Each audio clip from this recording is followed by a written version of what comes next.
Hello बच्चों, नमस्कार। मैं Vinay Dikshit, team CLC, team chemistry. जैसा आप जानते हो, सीएलसी आपके लिए हमेशा कुछ ना कुछ इनोवेटिव करती है और इस बार 30वीं वर्षगांठ पे आपके लिए पीवाईक्यू जेई मेंस का सॉल्यूशन पूरा लेकर आ रही है। तो चलिए हम लोग चलते हैं विदाउट डिले क्वेश्चंस की ओर। तो देखिए बच्चों, फर्स्ट क्वेश्चन है, कह रहा है the bond dissociation is energy is highest for, किसकी बंद ऊर्जा सबसे अधिक होगी। तो देखिए बेटे, आपको पता है जैसे कि मान लीजिए F single bond F, Cl single bond Cl, Br single bond Br, I single bond I, यहां पे क्या होगा 2p 2p ओवरलैपिंग होगा, यहां पे 3p 3p ओवरलैपिंग, यहां पे 4p 4p ओवरलैपिंग, और इसमें क्या होगी 5p 5p। जैसे जैसे n इंक्रीज करेगा, ऑर्बिटल्स लार्ज एरिया में डिफ्यूज्ड होंगी, न्यूक्लियस एक दूसरे से दूर हो जाएगा, बॉन्ड एनर्जी कम होती जाएगी। अब एक्सपेक्टेड क्या है, फ्लोरीन की ज्यादा होनी चाहिए, बट फ्लोरीन में अनशेयर्ड जो पेयर ऑफ इलेक्ट्रॉन्स हैं, फ्लोरीन का साइज ऑलरेडी बहुत छोटा है, इलेक्ट्रॉन डेंसिटी बहुत कम एरिया में डिस्ट्रीब्यूटेड है, बहुत पास पास है। जब ये ओवरलैपिंग करेंगे और पास आएंगे, इसमें क्या होगा, इंटर इलेक्ट्रॉनिक रिपल्शन डोमिनेंट होगा, इंटर इलेक्ट्रॉनिक रिपल्शन डोमिनेंट हो जाएगा, जिसकी वजह से इसकी बॉन्ड एनर्जी सबसे ज्यादा होने की जगह थर्ड पोजीशन पे क्लोरीन सबसे ज्यादा, ब्रोमीन, फिर उसके बाद फ्लोरीन, फिर उसके बाद आयोडीन। तो राइट आंसर इज क्लोरीन। आगे बढ़ते हैं, bond dissociation energy EH bond in H2E in the hydrides of group 16 elements. Group 16 में कौन कौन सा होगा, H2O, H2S, H2SE और H2TE। H2TE it is given.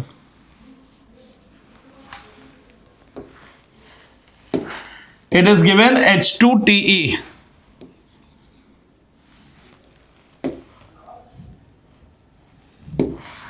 H2TE it is, right?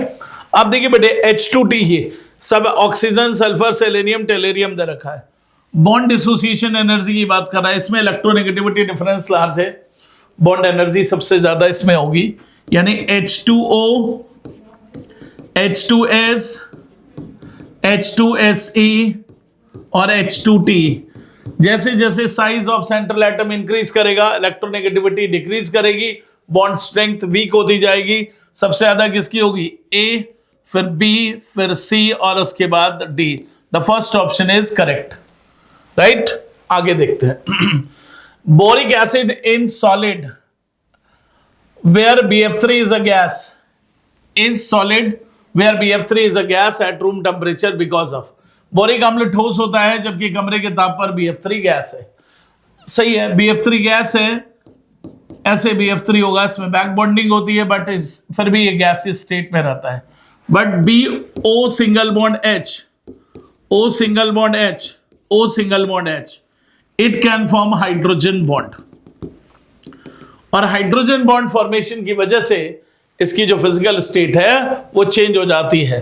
तो यहां पे क्या लिखेंगे, strong hydrogen bond in boric acid, boric अम्ल में प्रबल हाइड्रोजन बंद होता है। आगे देखिए, कह रहा है ClF5 eight room temperature is a, ClF5 room temperature पे क्या है, कमरे के ताप पर क्या है। ClF5 एक इंटर हेलोजन कंपाउंड है, अंतरा हेलोजन कंपाउंड है।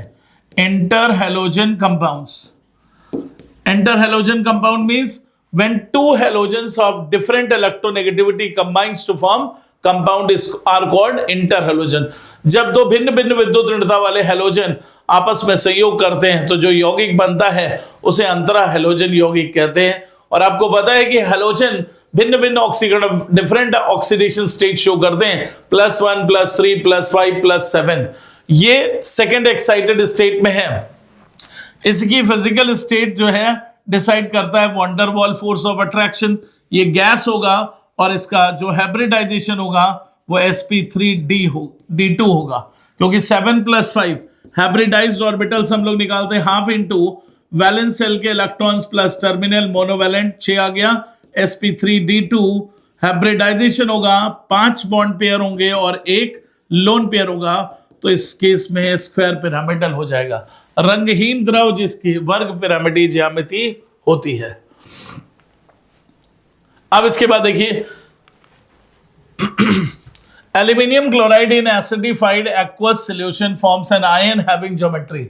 एल्यूमिनियम क्लोराइड अम्लीकृत जलीय विलयन में एक आयन बनाता है जिसकी ज्यामिति होती है एल्यूमिनियम क्लोराइड प्लस वाटर, ये क्या बनाएगा AlH2O of whole 6 3 plus, hydration energy ज्यादा होने के कारण प्लस Cl माइनस। अब यहां पे 6 कोऑर्डिनेशन नंबर हो गई, 6 हाइब्रिडाइज्ड ऑर्बिटल्स होने चाहिए, sp3d2 होगा और sp3d2 होगा तो इसकी ज्योमेट्री कैसी होगी, ऑक्टाहेड्रल यानी अष्टफलकी होगी। तो फर्स्ट ऑप्शन इज करेक्ट। आगे देखिए, गिवन बिलो आर 2 स्टेटमेंट, नीचे 2 कथन दिए गए हैं। Group 13 trivalent halide get easily hydrolysed by water due to their covalent nature. यहां पे कह रहा है ग्रुप 13 के ट्राई हैलाइड्स इजीली हाइड्रोलाइज्ड होते हैं by water due to their covalent, यानी कि समूह 13 के त्रिसंयोजी हैलाइड्स अपने सहसंयोजी प्रकृति के कारण आसानी से जल अपघटित हो जाते हैं। और यहां पे क्या कर रहा है, AlCl3 upon hydrolysis in acidified aqueous solution forms octahedral ion. भाई देखो, अगर बोरॉन होगा बेटे, बोरॉन अपनी ऑक्टेट का मतलब उसमें तो 4 ही इलेक्ट्रॉन है, उसकी कोऑर्डिनेशन नंबर मैक्सिमम 4 हो सकती है। बोरॉन बनाएगा BOH का होल 4 माइनस, वैसे तो होल थ्राइस बनाता है बट अगर कॉम्प्लेक्स बनाए तो BOH का होल 4 माइनस बनाता है, जबकि एल्यूमिनियम क्या बनाएगा, एल्यूमिनियम OH का होल थ्राइस है और यहां पर ये ऐसे भी बना सकता है। एल्यूमिनियम क्लोराइड अम्लीकृत जलीय विलयन में जल अपघटित होकर अष्टफलकी आयन बनाते हैं। क्या ये सही है? बिल्कुल। अगर आप देखें इनके नेचर की बात करें तो देखिए बेटे, दोनों ही स्टेटमेंट करेक्ट है, ये भी करेक्ट है और ये भी करेक्ट है। तो इसमें क्या होगा, both statement 1 and 2 are true. आगे बात करते हैं, choose the correct statement from the following, निम्न में से एक सही कथन है। All group 16 element forms oxides of general formula EO2 and EO3. Sulfur to polonium. Both the types of oxides are acidic in nature. काफी हद तक ठीक भी है। TeO2 is an oxidizing agent while SO2 is reducing in nature. देखो बेटे क्या होता है, SO2, SeO2 और TeO2, इसका रिड्यूसिंग नेचर ज्यादा होता है, इसका रिड्यूसिंग नेचर कम होता है, इसका ऑक्सीडाइजिंग नेचर करेक्ट होगा। तो फर्स्ट स्टेटमेंट करेक्ट है, सेकंड भी करेक्ट है। The reducing properties decreases from H2S to H2T। भाई देखिए, H2S H2O है और H2TE है, इसका साइज बड़ा है, टेल्यूरियम का बॉन्ड स्ट्रेंथ कम होगी, हाइड्रोजन लिबरेटिंग टेंडेंसी ज्यादा होगी, reducing character up to down जाने पर बढ़ता है। अब चाहे गुण बढ़ता है घटने की जगह, तो ये गलत हो गया। The ozone molecule contains 5 lone pair of electron. Ozone molecule है O double bond O, single bond या कोऑर्डिनेट बॉन्ड बना दो। यहां पे कितने हो गए, 3, यहां पे 1, यहां पे कितने हुए, 2, 6 लोन पेयर होते हैं, ये भी गलत हो गया। तो right answer is A and B only. आगे बढ़ते हैं, फिर यहां पे स्टेटमेंट कह रहा है, noble gases have very high boiling points. उत्कृष्ट गैसों का क्वथनांक अत्यंत उच्च होता है। कैसे हो सकता है, नोबल गैसेस में force of attraction wonder wall लगता है, वीक है, और उसमें भी लगता है डिस्पर्शन फोर्स, इंस्टैंटेनियस डाइपोल लगता है, तात्क्षणिक द्विध्रुव आकर्षण लगता है जो कि वीकेस्ट होता है। तो ये तो स्टेटमेंट गलत हो गया। Noble gases are monoatomic gases, they are held together by strong dispersion force, because of this they are liquefied at very low temperature, hence they have very high boiling point. Boiling point high नहीं होगा, बहुत कम होता है, ये भी statement गलत हो गया। तो both statement 1 and 2 are wrong. आगे बढ़ते हैं, the compound that is white in colour, निम्न में से सफेद रंग का यौगिक है। Ammonium arsenomolybdate NH4 whole thrice ASO4 .12MOO3। आपको पता है ये कैनरी येलो कलर का होता है। Lead sulphate white in colour होता है, lead iodide yellow in colour होता है, अमोनियम सल्फाइड भी कलर्ड होता है। तो इसमें कौन सा हो गया? Lead sulphate is white in colour. आगे देखिए, element not showing variable oxidation state, वो तत्व जो परिवर्तनशील ऑक्सीकरण अवस्था प्रदर्शित नहीं करता है। हैलोजेंस में आपको पता है इनके आउटर मोस्ट शेल का कॉन्फ़िगरेशन होता है NH2NP5। अगर ग्राउंड स्टेट बनाओगे, NS में 2 इलेक्ट्रॉन है, NP में 5 इलेक्ट्रॉन है, एक अनपेयर्ड इलेक्ट्रॉन से। अगर ये मेटल के साथ कंबाइन होते हैं तो -1 शो करते हैं, और अगर नॉन मेटल के साथ तो +1। फ्लोरीन तो मोस्ट इलेक्ट्रोनेगेटिव एलिमेंट है, वो तो +1 ही नहीं शो करेगा, तो बाकी सब शो करने की जरूरत ही नहीं है। तो कौन सा आंसर होगा? Fluorine is the right answer. अब यहां पे भी स्टेटमेंट दे रखा है बच्चों, है ना, और पूछा क्या गया है, melting point of boron is unusually high in group 13। आपको पता है कि बोरॉन 2 फॉर्म में एग्जिस्ट करता है, एक इसमें क्रिस्टलाइन फॉर्म में और एक अमॉर्फस फॉर्म में, यानी एक क्रिस्टलाइन और एक मतलब एक क्रिस्टली में और एक अक्रिस्टली में। क्रिस्टलाइन फॉर्म में 12 बोरॉन B12 एक दूसरे के साथ आइकोसाहेड्रल बनाते हैं। क्या बनाते हैं? आइकोसाहेड्रल, जिसका स्ट्रक्चर जो होता है वो क्रिस्टलाइन स्ट्रक्चर कॉम्प्लेक्स होता है, इसलिए इनका मेल्टिंग पॉइंट हाई होगा, ऑब्वियस सी बात है। Solid boron have very strong crystalline lattice as I told. तो दोनों करेक्ट हैं और एक्सप्लेनेशन भी करेक्ट है, क्योंकि बॉइलिंग पॉइंट या मेल्टिंग पॉइंट हाई होने का रीजन क्या है? क्रिस्टलाइन। सॉलिड में अगर क्रिस्टलाइन स्ट्रक्चर ज्यादा होगा तो उसका मेल्टिंग पॉइंट क्या होगा? हाई होगा, क्योंकि उसके बॉन्ड्स को ब्रेक करने के लिए उतनी ज्यादा एनर्जी चाहिए। जैसे डायमंड है, डायमंड का बहुत ज्यादा होता है, वैसे ही जो भी क्रिस्टलाइन स्ट्रक्चर जिनके स्ट्रांग होंगे वो उसका मेल्टिंग पॉइंट हाई हो जाएगा। आगे की बात करते हैं। Oxygen being the first member of group 16 exhibit only -2 oxidation state. समूह 16 का प्रथम सदस्य होने के कारण ऑक्सीजन केवल -2 ऑक्सीकरण अवस्था प्रदर्शित करता है, जो कि सही नहीं है। ऑक्सीजन +1 और +2 भी शो करता है। O2F2 में +1 शो करता है और OF2 में +2 शो करता है। तो ये तो गलत हो गया statement 1। Statement 2, down the group 16 stability of +4 oxidation state decreases and +6 oxidation state increases। गलत है। हायर ऑक्सीडेशन स्टेट हमेशा ऊपर से नीचे जाने पर डिक्रीज करती है। वैसे भी इस ग्रुप में +4 और +6 केवल ऑक्सीजन और फ्लोरीन के साथ स्टेबिलिटी शो करते हैं, ऊपर से +6 की स्टेबिलिटी अप टू डाउन जाने पर डिक्रीज करती है। तो both statement are wrong. Both statement 1 and statement 2 are incorrect. Identify the incorrect pair from the following। निम्नलिखित में से गलत युगल को चुनिए। फ्लोरेस्पार BF3 दे रखा है, जबकि क्या होना चाहिए? CF2, तो फर्स्ट ही गलत हो गया, इनकरेक्ट हो गया। फ्लोरेपेटाइट इज राइट, क्रायोलाइट सही है, कार्नेलाइट सही है। तो इसका कौन सा ऑप्शन हो गया? इनकरेक्ट पेयर कौन सा हो गया? फ्लोरेस्पार। फ्लोरेस्पार क्या होता है? CF2 को कहते हैं। The strong reducing agent among the following। इन सब में स्ट्रॉन्ग रिड्यूसिंग एजेंट बताना है आपको। ये सारे के सारे हाइड्राइड्स हैं, आपको पता ही है। अब अमोनिया, फॉस्फीन, आर्सीन इसमें गिवन नहीं है, स्टिबीन है और बिस्मथीन है। अगर आर्सीन भी होता तो यहां पे आता आर्सीन। और जैसे जैसे ऊपर से नीचे जाएंगे बॉन्ड स्ट्रेंथ क्या होगी?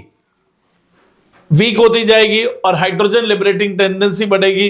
जो हाइड्रोजन इजीली लिबरेट करेगा वो ऑक्सीडाइज्ड होगा, क्योंकि removal of hydrogen is called oxygen oxidation. अगर किसी यौगिक से हाइड्रोजन हटता है तो उसे ऑक्सीकरण कहते हैं। वो फिर क्या होगा?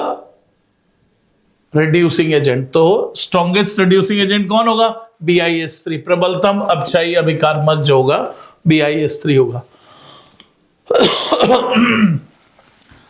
Below are two statement. SeO2 and GeO2 are acidic, while SNO and PbO are amphoteric in nature। Correct है। SiO2 और GeO2 दोनों एसिडिक हैं, है कि नहीं? और ये दोनों एम्फोटेरिक हैं। Allotropic forms of carbon are due to property of catenation and P pi B P pi D pi bond formation, तो गलत है ना। यहां पे क्या करें, allotropic form of carbon and property of catenation, long chain formation tendency, वो तो सिंगल बॉन्ड के कारण होती है, not due to the P pi D pi bond. तो यहां पर फर्स्ट इज करेक्ट और second is false. Statement 1 is correct और सेकंड इज फॉल्स। राइट बच्चों, आगे बढ़ते हैं। The number of neutrons present in the more abundant isotope of boron x, x जो है बोरॉन का मोस्ट अबंडेंट यानी प्रचुर समस्थानिक में न्यूट्रॉनों की संख्या एक्स है, ठीक है। अब amorphous boron upon heating with air forms product in which oxidation state of boron is Y. Amorphous boron को एयर में हीट करोगे B2O3 बनता है, यहां पर इसकी ऑक्सीडेशन स्टेट +3 है। अब मोस्ट अबंडेंट बोरॉन के दो आइसोटोप्स होते हैं 5B10 और 5B11, ये 80% एग्जिस्ट करता है और ये 20%। तो मोस्ट अबंडेंट कौन सा हुआ, ये हुआ। इसमें न्यूट्रॉन्स कितने होंगे, 11 - 5, 6 न्यूट्रॉन हो गए। x की वैल्यू हो गई 6, y is the oxidation state, कितनी हो गई प्लस, तो x + y, the value of x + y is 6 + 3 becomes 9। Right बच्चा लोग, तो इसमें 9 हो गई। अब इसके बाद देखिए, गिवन बिलो आर 2 स्टेटमेंट, कौन कौन से 2 स्टेटमेंट दे रखे हैं। In group 13 the stability of +1 oxidation state, stability of +1 oxidation state increases down the group.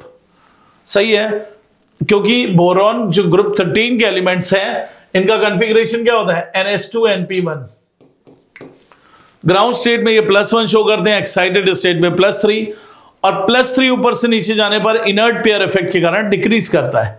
Thallium +3 show नहीं करेगा, इसका मतलब +1 की स्टेबिलिटी इंक्रीज करती है। The atomic size of gallium is greater than that of aluminium, ये गलत है, क्योंकि बोरॉन उसके बाद कौन आता है, एल्यूमिनियम, और गैलियम में D contraction, D orbital contraction, D कक्षक संकुचन लगता है, जिसकी वजह से इसका साइज छोटा होता है। तो ये गलत है, ये सही है। फर्स्ट इज करेक्ट और second is incorrect, the fourth option is right. आगे बढ़ते हैं। Gallium is used in the manufacturing of thermometers, thermometers में यूज करते हैं गैलियम को, सही है। A thermometer containing gallium is useful for the measuring the freezing point of brine solution, इसका कोई रेफरेंस नहीं है इसमें। गैलियम का मेल्टिंग पॉइंट जो होता है 303 केल्विन होता है, और इसका बॉइलिंग पॉइंट कम नहीं होता, बॉइलिंग पॉइंट 2600 केल्विन से अबव होता है। अब वाइड रेंज ऑफ टेम्परेचर तक ये लिक्विड है, इसलिए क्या होगा, इसे हम लोग थर्मोमीटर में यूज करते हैं।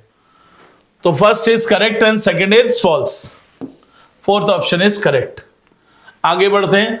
Which of the following material is not a semiconductor, निम्नलिखित में कौन सा पदार्थ अर्धचालक नहीं है।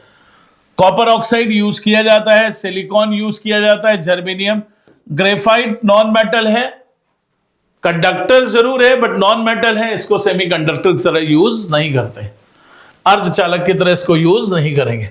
The number of ions from the following that are expected to behave as oxidising agent, निम्नलिखित में आयनों में से उन आयनों की संख्या जो एक ऑक्सीकारक पदार्थ के रूप में कार्य करता है। देखो SN4+ है, ये स्टेबल ऑक्सीडेशन स्टेट है। SN2+, SN4+ में ऑक्सीडाइज्ड होता है, इसलिए रिड्यूसिंग एजेंट यानी अपक्षयक कहलाता है। Pb2+ तो लोअर ऑक्सीडेशन स्टेट में है। यहां पे ये दोनों जो होंगे, Tl3+ में इनर्ट पेयर इफेक्ट डोमिनेंट होता है, इसकी Tl+1 में रिड्यूस होने की टेंडेंसी है, Pb4+ की +2 में रिड्यूस होने की टेंडेंसी है। तो बोथ आर स्ट्रॉन्ग ऑक्सीडाइजिंग, यानी ये ऑक्सीडेंट है कि नहीं। तो यहां पे क्या होगा, नंबर ऑफ आयंस कितने हो गए, 2, फोर्थ ऑप्शन इज करेक्ट। आगे बढ़ते हैं। Evaluate the following statement related to group 14 elements for their correctness, समूह 14 तत्वों के संदर्भ में निम्नलिखित कथनों की सत्यता की जांच कीजिए।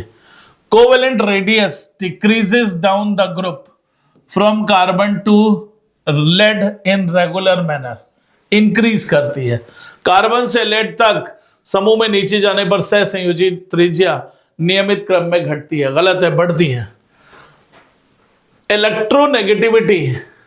Electronegativity decreases from carbon to lead down the group gradually.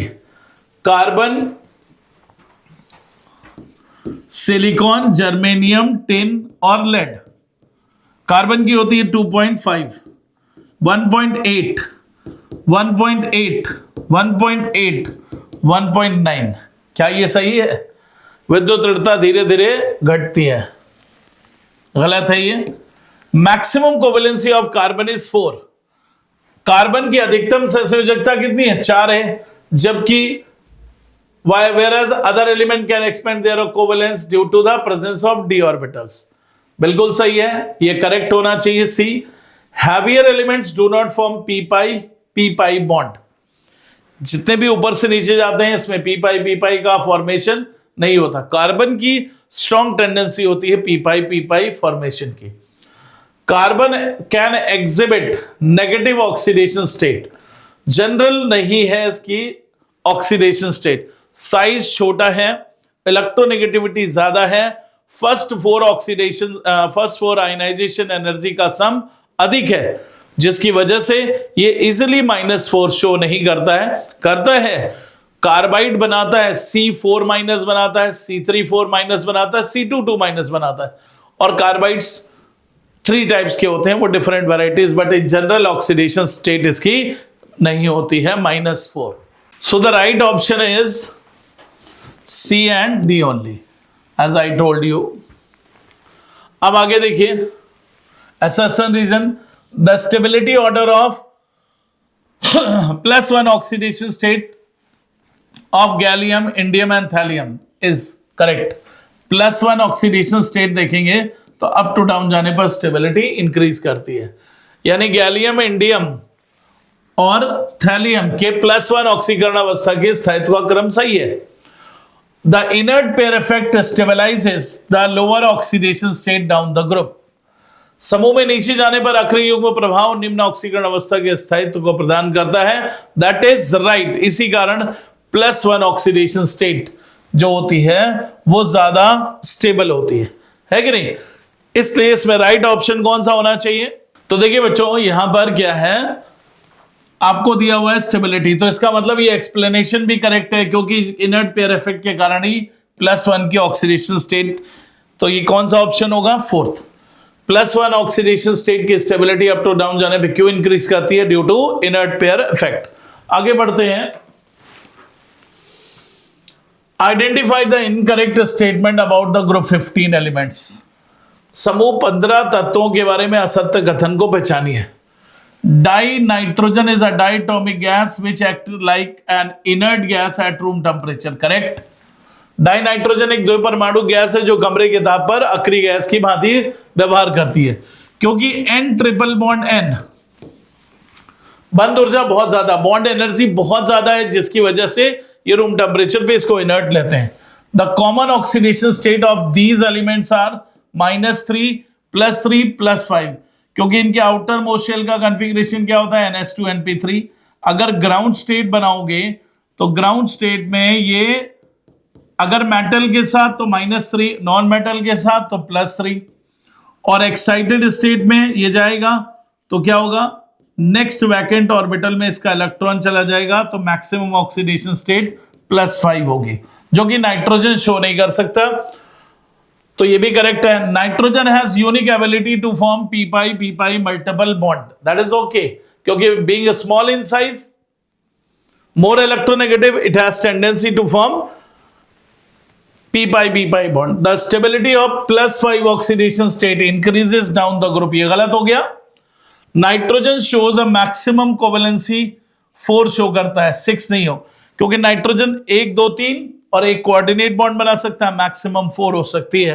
तो बच्चों इनकरेक्ट स्टेटमेंट इसमें पूछा है, करेक्ट हो गए ABC, और इनकरेक्ट कौन से हो गए? D and E। आगे बढ़ते हैं। Identified the correct statement about P block elements and their compounds. P block elements और उनके कंपाउंड्स के बारे में बात करते हैं। Non metals have higher electronegativity than metals. It is correct. क्योंकि नॉन मेटल अधातुओं की विद्युत ऋणता हमेशा ज्यादा होगी, यानी electronegativity of non metals due to high effective nuclear charge ज्यादा होगी। Non metals have lower ionisation enthalpy than metal, ये गलत हो गया, क्योंकि इफेक्टिव न्यूक्लियर चार्ज ज्यादा है, प्रभावी नाभिकीय आवेश, जिसकी वजह से आयनाइजेशन एंथैल्पी ज्यादा होगी। As you know, S block से पी ब्लॉक की ज्यादा होती है, पी ब्लॉक में ही नॉन मेटल्स हैं।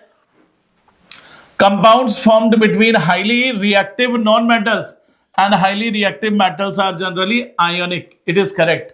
क्योंकि मेटल है अगर और नॉन मेटल है, इनके बीच में कौन सा बॉन्ड बनेगा? आयनिक बॉन्ड बनेगा। The metal oxides are generally acidic और न्यूट्रल, गलत है। नॉन मेटल के ऑक्साइड जनरली न्यूट्रल और एसिडिक होते हैं। तो करेक्ट कौन सा हो गया? ए हो गया और सी हो गया। और क्या? D, non metal oxides are generally basic in nature, ये भी गलत हो गया। तो A and C are correct, बाकी सब गलत हैं। आगे बढ़ते हैं। Sum of oxidation state of bromine in bromic acid and perbromic acid. बेटा ब्रोमिक एसिड कितना है? HbRO3 और पर ब्रोमिक एसिड क्या है? HbRO4। यहां पे इसकी ऑक्सीडेशन स्टेट +5 होगी, यहां पे इसकी ऑक्सीडेशन स्टेट +7 होगी। 7 और 5 कितना हो गया? 12 होगा। आगे बढ़ते हैं। The total number of lone pair of electrons on oxygen atom in ozone. अभी मैंने बताया था आपको, ये मान लीजिए सिंगल बॉन्ड है जिसको हम लोग कोऑर्डिनेट बॉन्ड कंसीडर करते हैं।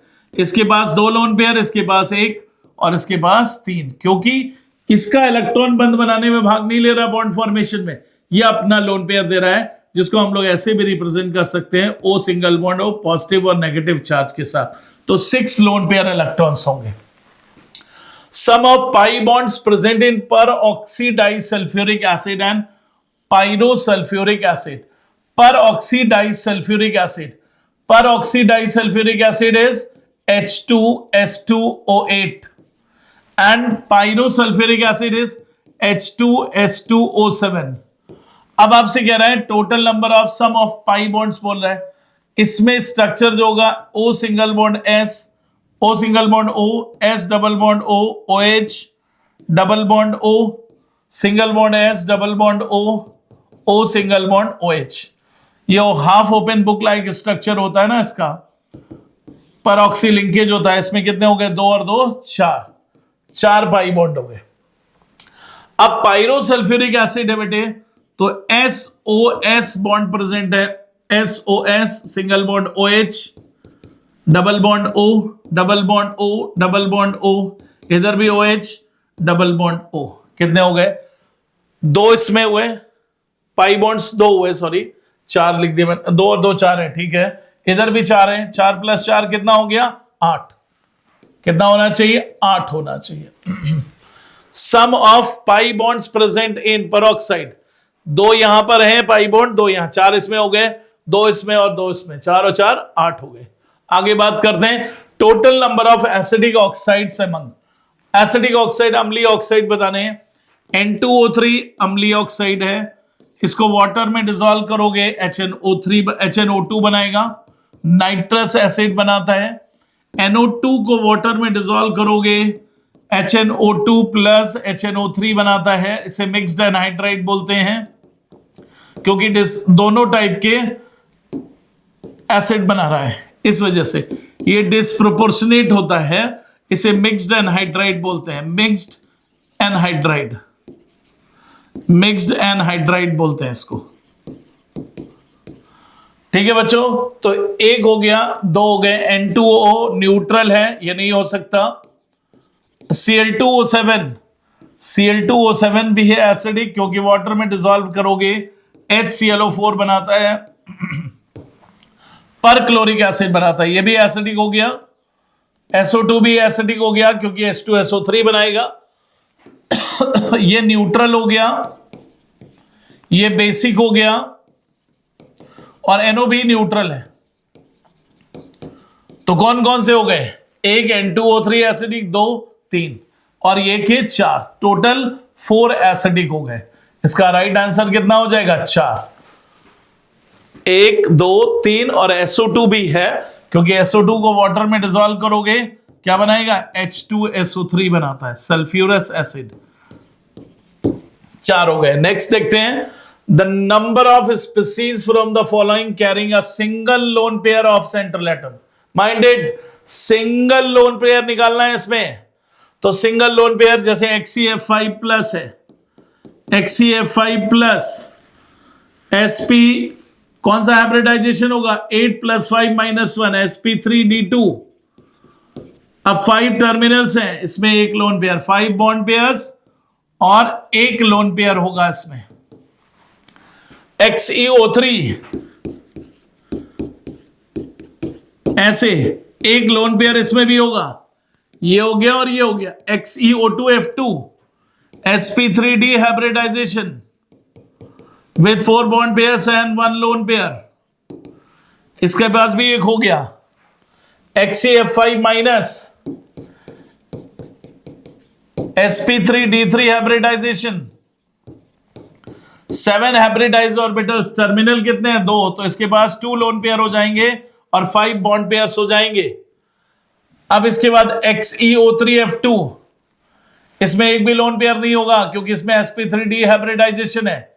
इसमें XeOF4 में एक लोन पेयर हो सकता है क्योंकि इसमें हाइब्रिडाइज्ड ऑर्बिटल्स आ गए sp3d2, 5 bond pairs and 1 lone pair, और XeF4 में sp3d2 हाइब्रिडाइजेशन होगा, 6 हाइब्रिडाइज्ड ऑर्बिटल्स हैं और टर्मिनल कितने हैं, 4, तो बॉन्ड पेयर होंगे 4 और 2 होंगे लोन पेयर।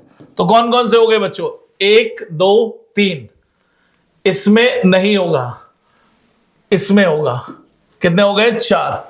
फिर से देखिए जरा, इसमें है, इसमें नहीं होगा, इसमें नहीं होगा, इसमें, yes, 4 is the right answer. आगे बढ़ते हैं, difference between the oxidation state of xenon between the oxidized product of xenon formed on the complete hydrolysis of XeF4। तो देखिए बच्चों, यहां पे difference in the oxidation state of xenon between oxidised product of xenon formed by the complete hydrolysis by XeF4। XeF4 का अगर आप hydrolysis कराते हो बच्चों तो क्या बनेगा, XeO3 बनेगा, प्लस क्या बनेगा, HF बनेगा, प्लस क्या बनेगा, O2 बनेगा, प्लस, तो ये सारी चीजें इसमें बनती है, प्लस xenon भी बनता है। तो यहां पर अगर आप देखते हो तो xenon की यहां पे +4 ऑक्सीडेशन स्टेट है और यहां पे +6 ऑक्सीडेशन स्टेट है। इन दोनों का डिफरेंस कितना आ जाएगा, 2 आ जाएगा, राइट।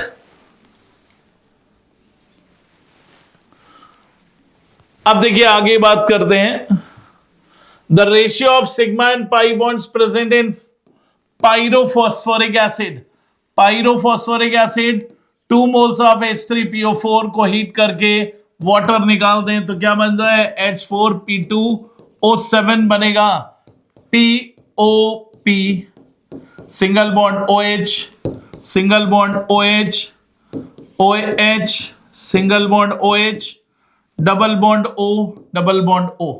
सिग्मा और पाई बॉन्ड का रेशियो, तो पाई बॉन्ड तो आ गए 2, सिग्मा कितने हो जाएंगे, 1 2 3 4 5 6 7 8 9 10 11 12, 12 हो गए, तो 12/2 कितना हो जाएगा, 6।